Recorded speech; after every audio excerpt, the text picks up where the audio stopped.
How you guys doing today? My name is Michael Trigg, and this is Saba Baptiste. We'll be talking about issues that's plaguing our community and society, and that's what we're coming with.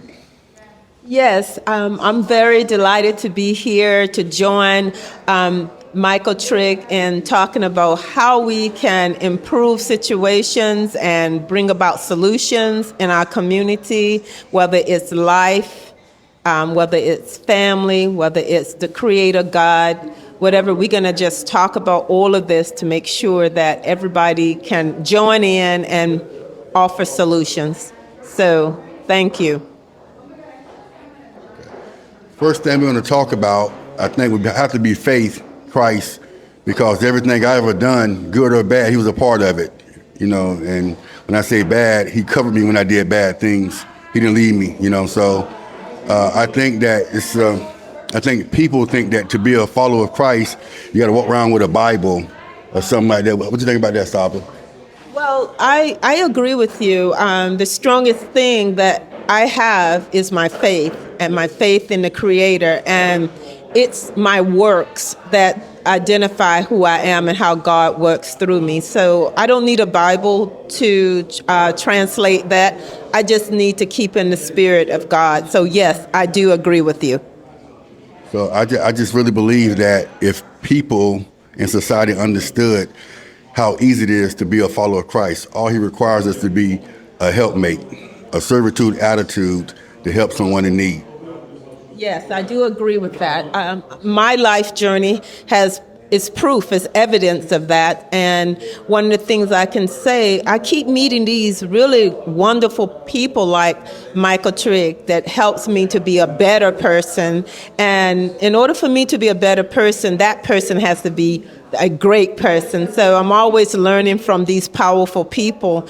And like today, I'm here because of my faith. I'm here because of Michael Trigg and God. So I keep getting these gifts and these big nuggets of faith. So I'm here to share them with you. Yeah, I just think that so many times when you try to be the best person, you get burned by a lot of people, and it kind of changes your heart a lot of times. So I've always prayed to God, I don't want to change just around me with good people. And he has, you know, like Saba, Daryl Newton, Torres, who's the guy that you can't see, but he's the producer of this podcast. I mean, he came in, man, we've just been doing some great things together. And the reason why I'm on the podcast right now, because he has the resources, and that's when I want to do it. And he said, let's do it. So, I mean, if you just don't trade place with people that have wronged you, because if you do, you become them. If you be a true Christian, you can't do that. Yes, everything Michael said is true. Just talking about my last 2 years, I mean, God has stepped in and revealed a lot of things to me, and I keep growing in my faith. And at the end of the day, when things are really bad, that's what I hold on to is my faith. And I believe that more of these conversations, more of these actions, and more positive energy needs to be able to express what does faith means in your life. Sit down, talk about it, and see if it's a positive force, because God is positive. Faith is positive, so we need to talk about it, and it moves us to do things in action, which is other good things, and to transfer faith to other people and show them the way by your actions. I agree 110%. I just think that when I look at my life and what God has done for me, I mean, I've been open at Konan BBQ 12 years. We went through a pandemic, and my business increased during the pandemic. And it was nobody but Christ, because during that pandemic, I was still reaching out, trying to help people. You know, everybody was kind of, holding on to what they had because we didn't know we was going to get anything else. But because I have faith in the Most High, it allowed me to still be who I was. And, I just think about so many different avenues that I've seen the works of him. And it just makes me just want to fight harder for him. It's crazy, man. I was speaking to kids, and I tell them all the time, when I started my business 12 years ago, I prayed about it. I prayed about it, and I told God what I was willing to do when he blessed this business, and I didn't lie to him. I said, if you do this, this, and this, I'm going to be able to do that. And that's what we have done so far. And because I've kept my word, he kept his word. And it's just that simple. My grandma, Annie Mary, always said, if you can't take it, you can't make it. You're either going to be a wimp or a warrior. Yes. You know what I'm saying? So don't think it's not. It's some trying times, you know, because when you are a man like I am and people try you, you want to go the other way. But today, man, I just got too much to lose, and I just love the Lord, so I just try to find the higher road. Michelle Obama say, hey, when they go low, we go high. You know what I'm saying? So that's what it is. Yes, thank you. During the pandemic, Michael doesn't know this, but he was my inspiration. One day I contact him, hadn't reached him. He had lost his phone because he does do that a lot, lose his phone. So at this particular day, I actually got him on the phone, and I asked him, I said, what you're doing? He said, oh, I'm delivering food. This is in the middle of the pandemic. He had this truck. He had all these ribs and this food on it, and he was out delivering food to the homeless. And I was like, well, then, I shouldn't be scared to go out and advocate for a child. There was a situation where a parent had called me panicking that her child had been locked up, and I was thinking about the COVID, and I said, ooh, I go up there, I might get sick. But I just stepped out on faith because Michael was doing, I said, well, if he's around homeless people and that's a high risk, I can go down to the courthouse and help a child. And that's what I did. And I have not suffered. I didn't get COVID, and the child was protected. So sometimes you need that extra energy. You need that extra fuel of faith. And that's what Michael have done for me more than one time. So yes, faith is powerful, and it comes in some of the most powerful people that deliver it to you. So I'm always thankful to Michael for his friendship and always being there. And I do make jokes like, I can't find you when I need a good friend, but when I really need him, he shows up. So thank you, Michael. Yes, ma'am. So that's what this podcast is going to be about. You know, there's a lot of podcasters out there, and they have their own avenue, and they're doing well. And we just trying to create something just a little different. We call it The Real and the 813. You know, we're going to be talking about topics about fatherhood, motherhood. I mean, children. You know, I fathered 9 kids, and that's nothing. I want to educate young people that don't have kids yet in the right way of doing it, because I made some mistakes. Not saying that my children mistakes, but the way I had my kids, you know. So I want you guys to be the best, be better than me. And I tell my sons and daughters that as well. It's going to be a very informative podcast based on some of my experiences, some of Saba experiences, you know. And we're just looking forward to just reaching you guys and uplift you guys in the most positive way. So well said. We both are parents, and we both love our children, no matter how many we have. I have 2, and that's my first time knowing right now when Michael said he had 9. I was like, 9. But one of the things I know about Michael, he is a super father. You don't have to be perfect to be a super father. You just have to be present and willing to show love. Sometimes you got to show tough love. As a mother, I know that's true. And I've watched Michael over the years, and he was flawless being committed to his children. So I applaud him. I applaud fathers out there that's like him. And I encourage the fathers who are not, look for positive inspirations to be all you can be to your children. That's what this podcast is about. It's about encouragement. It's about love. It's about God. It's about community. It's about faith.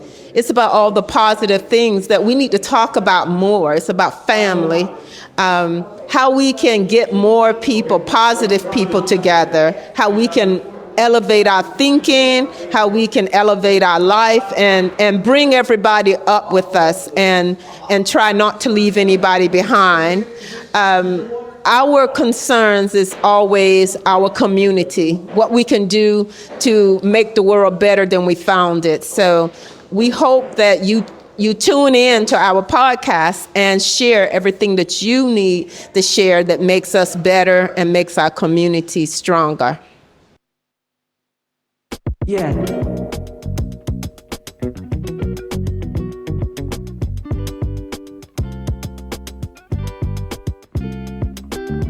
And we're back. So this next segment, Saba and I are going to be talking about the family dynamic from a father's point of view versus a mother's point of view. And I'm going to go first because I try to be the best father I can possibly be to all my children, and sometimes it's not delivered that way. The reason why, I think that what I'm trying to say is like, my children don't know the responsibility to me as my kids. Am I saying that right? I think you are. Okay, because so I'm gonna just give you a scenario. Mike, one of my sons and his mom went shopping. Mike was a big time recruit. Got some money, went shopping with his mom in Orlando. He came back, he had all these bags, and I say, damn, I couldn't get a shirt, Walked these, you know what I'm saying? But that wasn't Mike's fault. That was my wife's fault because she didn't foster that relationship with him. When they was over there shopping, she should have said, what you gonna get your dad? And a lot of times, a dad is left out, and we're left to feel really empty. Because the gifting when it comes to a father versus mother is not equal, and it should be. If you got a father that's doing what he's supposed to do, So I try to explain that to them. Mike said, Dad, what you need? You can buy anything you want. It's not about what I can buy myself. It's just that your mom should have told you. My wife should have told him, no, we're only here because your dad pushed you to stardom. And we wouldn't be here if he hadn't pushed you and put you with these trainers and, doing everything that he's done for you. So I just think that in that family dynamic, we have to educate our kids so that, everybody feel respected and all the love is reciprocated. I mean, that's well said. As a mother, it is my job to remind my children that I did not do this by myself.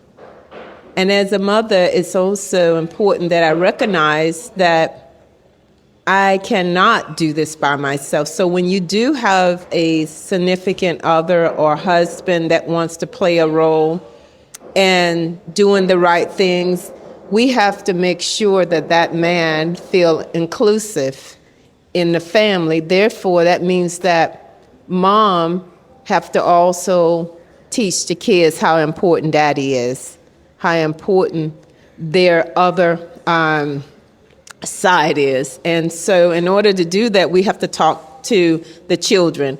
Because society is about mom. I know that. And so I spent a lot of time talking to my kids about, oh, your daddy did that, go tell him thank you. I did a lot of things to say, okay, I got mine, so what you gonna get your father? So I did that, and I'm not saying that I had a perfect life, because that's not true, but I wanted to make sure that my significant other was included in the family dynamics, and I constantly remind the kids, because society is all about mom. It really is. And in most cases, we do have to celebrate dad. We have to do extra, because he might not be able to go out and hang out with us all the time because he's actually doing something else. So we have to teach the kids that he's equally important. He's equally important and needed in the family. So I agree with you.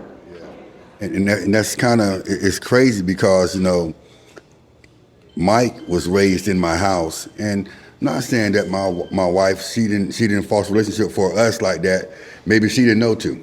She's the baby of her family, and she's spoiled. So that's what I'm trying to teach you guys on this podcast. It has to be done that way.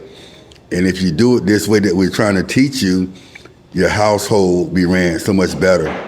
I don't know, even with, so I have kids that live in my house, and that's a whole different, another dynamic, because man, it's breathtaking for real, because you pay child support, you still show up to the games and stuff, but if you don't marry the mom, the kids gravitate to the mom side of the family. I'm guilty of that because I lived it. You know what I'm saying? My mom and dad didn't marry. I grew up with my mom's side of the family. You know what I'm saying? Later on, I'm just a different child. I met my dad's side of the family, and we all good. And I probably hang with them more now than I did my mom's side of the family, Excuse me. So, if we just understand that it's a lot go into everything that these kids see. I mean, they're visual learners, you know what I'm saying? But it's certain things that we have to break down and say, you know what I'm saying? Simple as shopping. What are you gonna get your dad? Birthday's coming. What you gonna get your dad for his birthday? You know what I'm saying? Don't text him. That's because y'all text now. My son will text me every day. Happy birthday, Dad. Happy Father's Day. Give me a card, bro. Say, Dad, you wanna go to dinner, bro? Something like that. I don't get that. We go to dinner, go to Charlie's, it's on me. You know what I'm saying? So, I mean, you gotta if you got a pop, you got a dad that really looked out for you and did right by you, man. At some point, it's not on your mom at some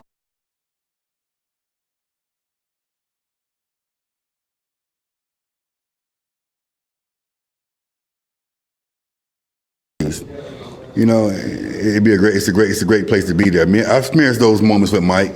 You know what I'm saying? This guy took me on a trip all around the world. You go in a magazine and you see your son on the cover of a magazine, a slam magazine, man, that shit's different.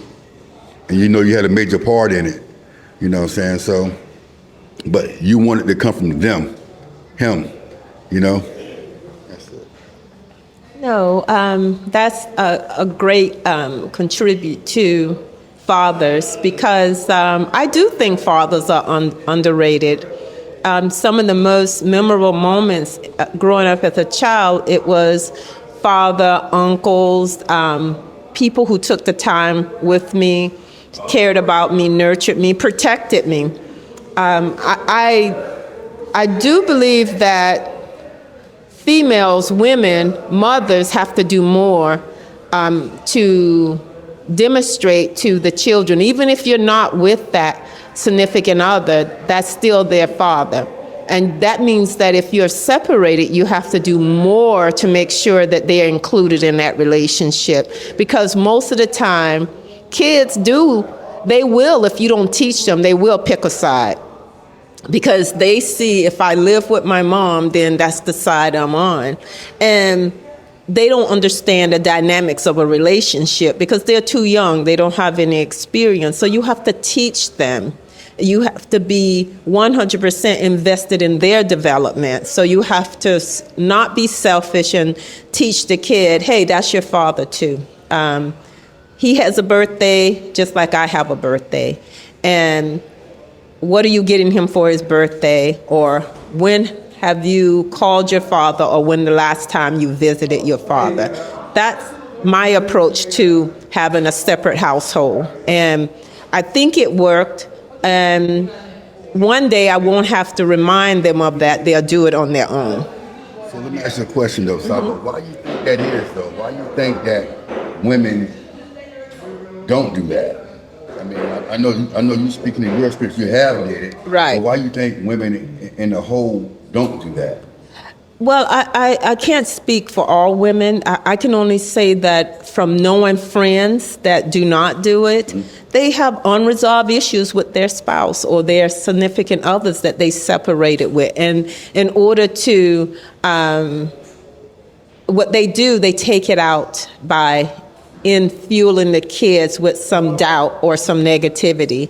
And I asked you that question and I knew the answer.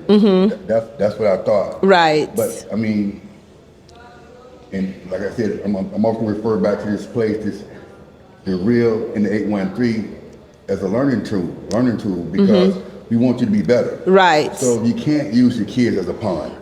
Well, that's true. I agree with you. But one of the things that happened, I got a lot of friends that they do exactly that. And I got friends that don't do that. I'm one of the people that don't do it because I'm looking at the future of my kids. And I need them to want both parents in their lives because, you know, life is hard. To get through life, you need everything you can get that's positive, that's good for you.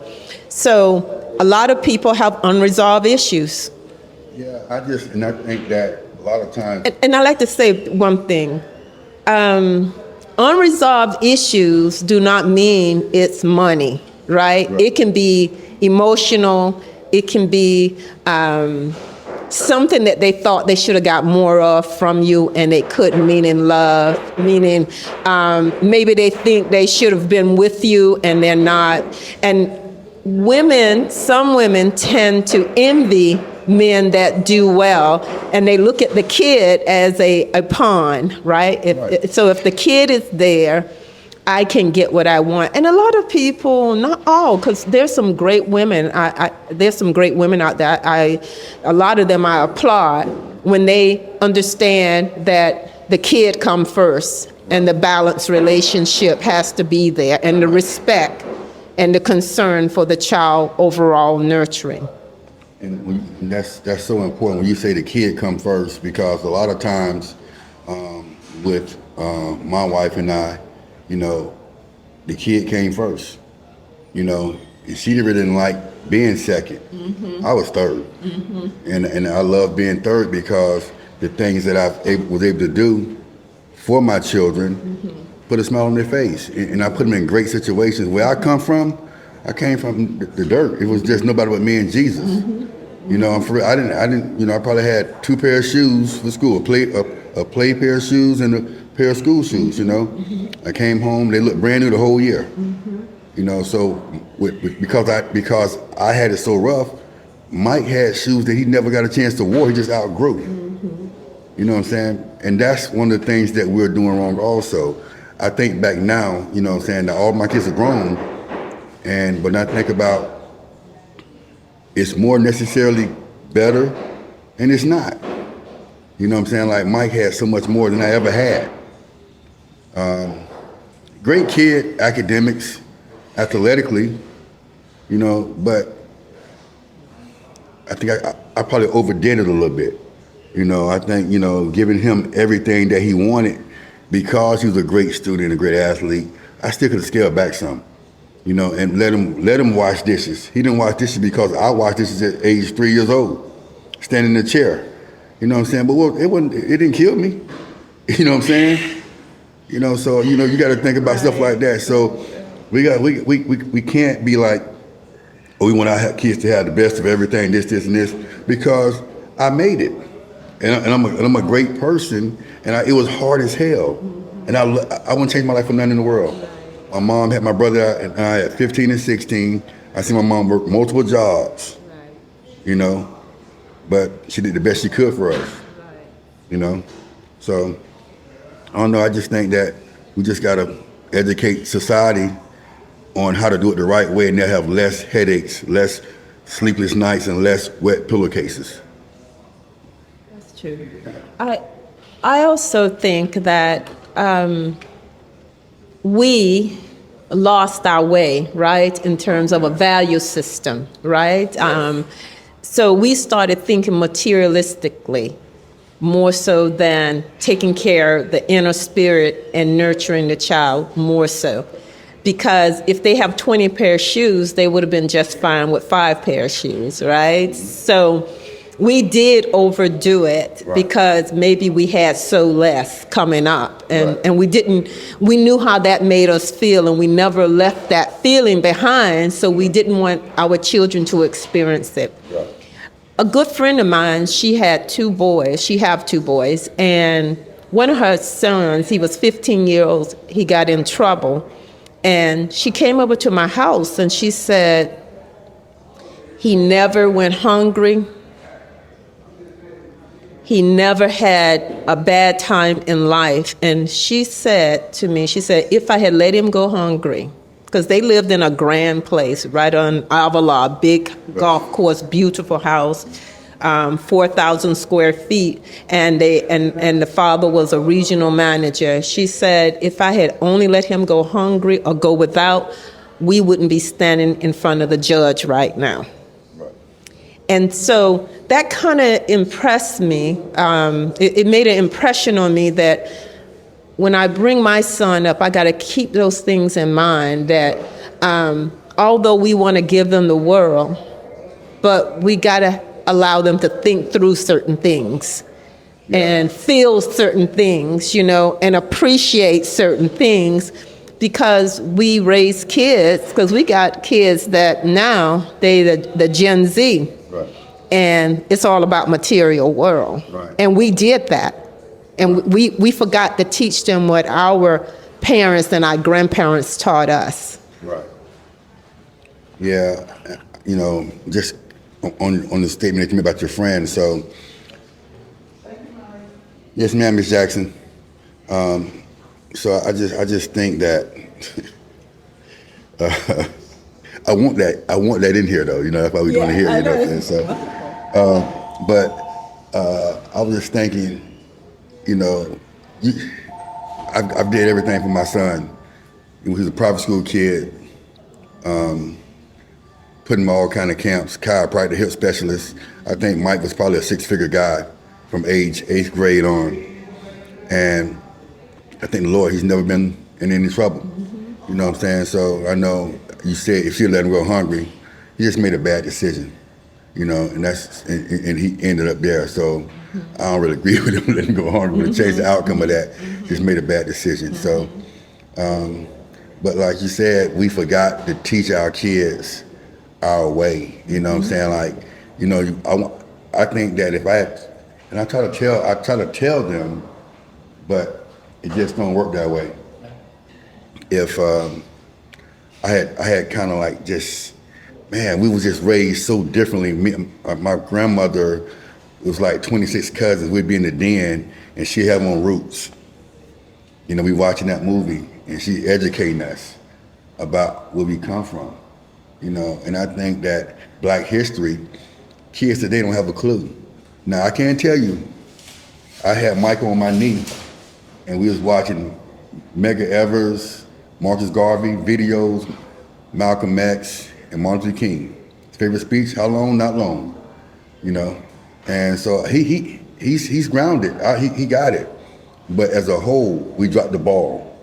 You know what I'm saying? And the kids, we want to hold them accountable, but it's not their fault.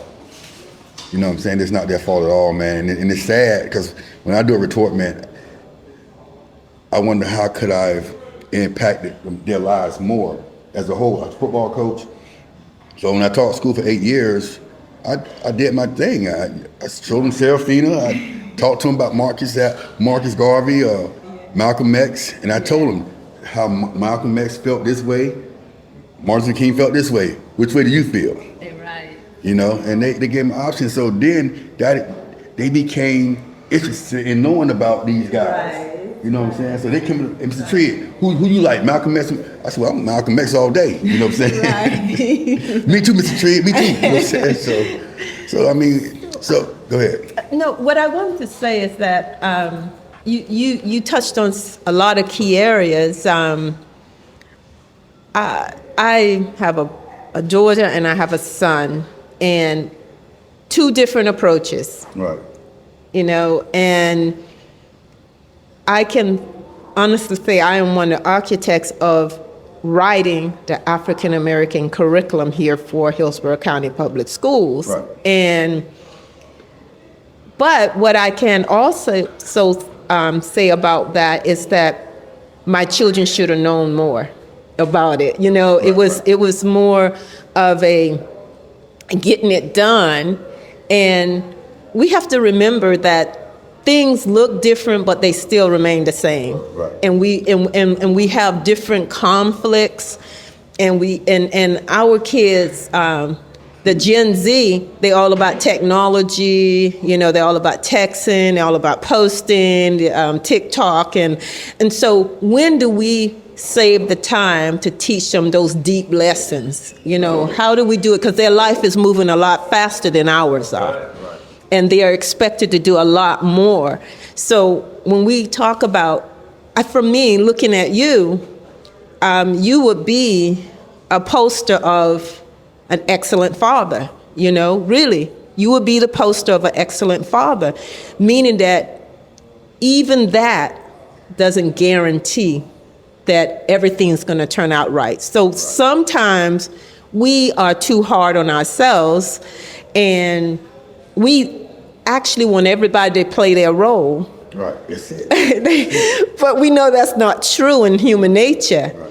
And so all the great things that you've done for Michael, I watched you through the years. I watched you and your wife through the years. I mean, I remember going on Facebook and you and her traveling around with him to make sure nobody harm him, that he doesn't get taken advantage of on a contract or anything. So I know, based on what I've seen from you, what an excellent father supposed to do for their children, their offspring. And I also know you did everything you can for the other 8, because I watched that too. So when you take in the body of work as a father, as a real giant role model, I would think your kids are very proud of you. Even if they don't say it, I would think they're very proud of you. I don't know, to just be honest with that. I mean, that's a touchy situation for me. You know what I'm saying? Because, I guess my kids think I have so much. I'm a business owner, I'm college educated, and they don't think I need anything. You know what I'm saying? But I'm human. I bleed. You know what I'm saying? They and I just like. But I think my kids do love me. I know they do. Mm-hmm. But I just want to be. I want to reciprocate. You want. Love is a verb, action. You want it to be. You want to feel it. And I do feel you. I understand what you're saying. So, I do. So like when you buy cars for all your kids, you know what I'm saying? And anything they ask to do, we can do it, and we do it. But then you gotta look at it. You don't want everything to be transactional. So what I like to say about that, don't forget, sometimes kids think that about their mom too. And I had to really push the envelope to say, I need something, I need this from you. I need you to consider me, in this whole game of life, because where I am is because I made the sacrifice for you. So I need you to include me. So it's not always ignoring the father and praising the mother. I think the parent, for some reason, it seems like the parent that does the most sometimes get the least respect. I sometimes I do believe that. Yeah, I feel that in my house 100%. And so when I be upset if Mike, something happened with football or academics, mm-hmm. and I might go through the roof, mm-hmm. and his mom just be calm. I say, yeah, she calm because she didn't make the damn investment that I made. You know what I'm saying? I'm like, shit. And guess what? But if everybody do their part, right, the investment is together. It's a collaboration. Right. But when right. it's not, then that's when, like Mike flew into town to go to the Pro Bowl mm-hmm. recently, mm-hmm. Mm-hmm. He didn't call me, he called his mom. Mm-hmm. So I said, what the hell you going to the Pro Bowl for? What the hell you did?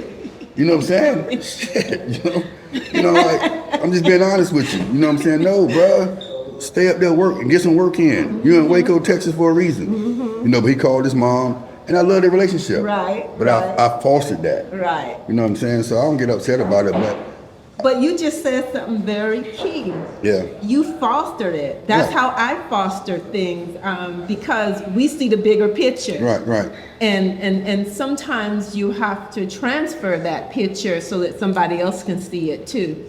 And if one thing you have to realize, you spoiled 2 people.